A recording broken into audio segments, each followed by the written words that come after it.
What is good, everybody? My name is Relica19, back with another video, and today we're gonna yet another NASCAR review. So as you guys might know, if you watched my other videos, I reviewed these two yesterday and the day before because I got this huge NASCAR lot. So go check those reviews out if you haven't already. So this is the third car I will be reviewing. After this one, I have 3 more cars to review, so those will be tomorrow and then the next 2 days after that. So I chose this one because this is probably my favorite loose car out of the lot. I just like how it looks. It looks cool. He said it was driven by someone named Elliott Sadler. I'm not sure how true that is, but you'll know because I'll put it in the title. So let's open this guy up. Alright, so here is the 38 M&M's car out of the box. So as you can see, it looks really nice. I'm not expecting, you know, too much from this because it is an older car, so there are a few scuffs and whatnot on it, but just the overall design of the car looks really nice. The shape of it is awesome. I know since these are older, of course they're gonna have a different design than you'd see in NASCAR nowadays, but taking a look at the side right here, you can see this car has a lot of sponsors right here and right here. You have, of course, the 38 and that kind of text. I like the text on it, a bit different than NASCARs you see nowadays. Of course, we got the green M&M with a flower in her hair. And then the M&M's logo, of course, right there. We have pedigree right there. A few more sponsors. Moving to the back. You have the yellow M&M and a little hippie jacket. You can see some of the tie-dye colors back here. Groovy in summer. That must have been what M&M's was doing at the time. And then you, of course, had the spoiler, a little small. But yeah, that was the design of the car. And then you have another M&M's right there. And then the other side, I think you have pretty much all the same sponsors as you do on the other, except right here you get M&M, the red one, but with some glasses on, some shades. The tires look good too. No paint rub, just Goodyear, of course, the usual. And then this is where it starts to get, you'll see a few scuffs, but nothing too noticeable. You can see some right here on the bottom, and then there's also some right here on the this black right here. On the grill looks pretty fine, and then the headlights, of course, look pretty good to me with the 38 on that one right there. And then you have the logo with the groovy summer on it, some nice tie-dye coloring. Taking a look at the interior, I think the interior would be a little bit different on this car since it was like a little bit older. It's not your traditional NASCAR that you'd see nowadays. You might not be able to see it, it's kind of fogged up, but there's a few changes in there. The seat is a little bit more sculpted better. It actually looks like a seat. And yeah, the windows are kind of fogged over, but it's an old car, can't be too mad. There's some more paint scratches if you take a look right there. But yeah, again, I'm completely fine with that. It happens to NASCARs if you play with them, and it's how old this car is. I'm guessing it was played with a lot, so yeah, you can, if it would focus. Come on. Focus! There you can see Taurus on the front with the Ford logo right there. And then, if I have not shown the top yet, you can see this is probably the worst. You get a lot of paint scratch right there. 38 is pretty scuffed up, but again, it doesn't bother me too much. And you have the little window right there with the roll cage.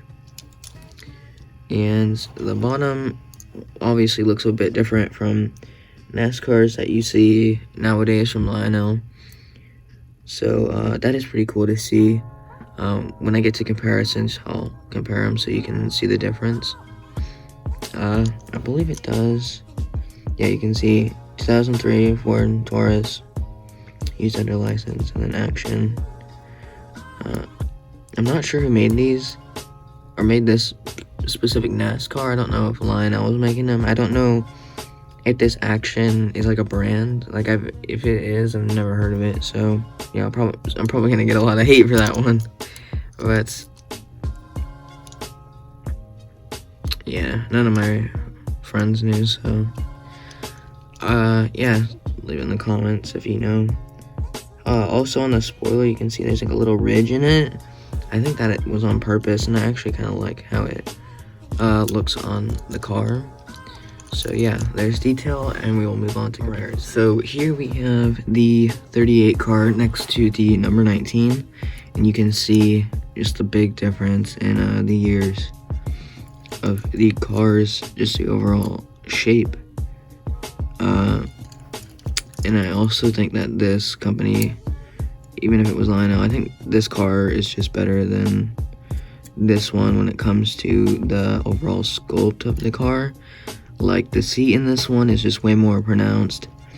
I don't know, it just looks like better and more detailed, you could say. You can see the roll cage, of course. The roll cage on this one does look a little bit better, but comparing them, they both look pretty fine. But I'd have to say this one is a little bit more accurate. See, if you look inside here, you can see the steering wheel, seat, and whatnot.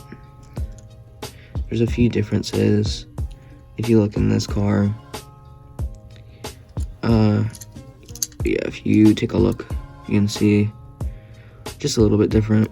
I think they used overall the same like mold for the interior, but I think they just did some more work when it came to this one, while this one is more like, if you look at the seat, it looks like a little bit more like a blob, I guess. Like, it's kind of hard to explain, but you can just tell the sculpt on this one, they tried to sculpt it a little bit better and model it, I guess you could say, a little bit better. So yeah, I will take another car. So that's a Camry, so I'll try to get a few different cars. Second to last comparison, we have of course the Gander truck, so you can compare that how you want. I didn't know, Gander trucks actually look like they have a different bottom half. Probably tripping, but yeah. And then you can take a look at that. Yeah, you can see the big difference. And for last, I will compare it to the number 7 car, which was my first review. Sorry, my hands are kind of shaky. You can see the how big the difference is. I believe you had this one on the same underside. So that'll wrap up that. Overall, I really like this car. I love the design, I love the tie-dye and all the colors, just how they really pop out to me. I just like the old vintage look of it. Definitely one of my favorite cars that I have in my collection right now. If you ever find this car on like Amazon, or I doubt they'll have it on Amazon, but eBay or something, I definitely recommend it. Like, even with the few scuffs that it has, it's still an absolutely amazing car, which not most can say. Usually if a figure is, or diecast is damaged, you know, it's not going to be as cool, but that's not the case with this. This one is absolutely amazing despite those flaws, and Yeah, definitely one of my favorite cars that I've got. Probably one of my favorites that I've gotten a lot as well. Yeah, if you like this review, leave a like, comment, subscribe. Let me know what you want to see. I'll definitely put this guy in some stop motions. I know it'll look a little bit weird if he's, racing beside a newer car, but it doesn't matter, honestly. This car is just awesome. Definitely recommend it. I recommend it probably more than any of the cars I reviewed currently. So yeah, I'm gonna end this video. Thank you guys for watching, and I'll see you all in the next video. Peace.